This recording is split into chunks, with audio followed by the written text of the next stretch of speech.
రాష్ట్రంలో షేక్ సర్కారు 2 ఏళ్లలో సంపాదించిన పైసలు మొత్తము మూటలు కట్టుకొని సంచుల్లో తీసుకుపోయి ఢిల్లీలో ఉన్న షేక్ పార్టీ పెబ్బలకు అప్పచెప్పేందుకు దేశ రాజధానికి పోయిర్రట. ఈ ముచ్చట ఇప్పుడెవరన్నారంటారా? ఎవరో కాదు, దేశం కోసం ధర్మం కోసం దేవులాడుతున్నామని చెప్పుకునే కమలయ్య బండి సంజయ్ సారు. అయ్యా కేంద్ర సహాయ మంత్రి బండి గారు, ఇక సురువు చెయ్యండి మీ సుప్రభాతము. 2,18,000 కోట్లు వాళ్ళ పెట్రోల్ వచ్చినట్టు ఏమైనా ఏమి ఇవన్నీ? ఎంతమందికి ఉద్యోగాలు ఇచ్చినావు? ఎన్ని పెట్రోల్ వచ్చినావు? ఎన్ని యూనిట్లు ప్రారంభించినావు?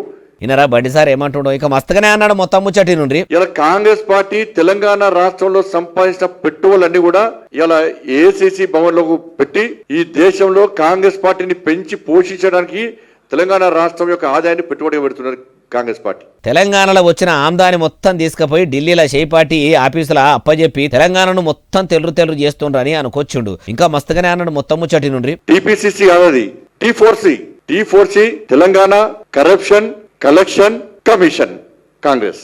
అయ్యా కేంద్ర సహాయ మంత్రి బండి సంజయ్ సారు, కాంగ్రెస్ పార్టీ అంటే కలెక్షను కమిషను కరప్షన్ అని మంచిగానే చెప్తురు.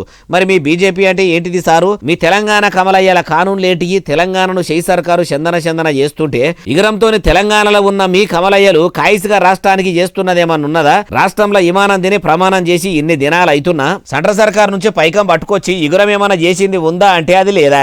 ఓట్ల కోసం మైకు బట్టి ఒర్రుడు తప్పితే ఇకమత్ చేసి పబ్లిక్ కు పథకాలు అందించే పని అయితే లేదా అంటుర్రు ఈ ముచ్చటిన్నోళ్ళు.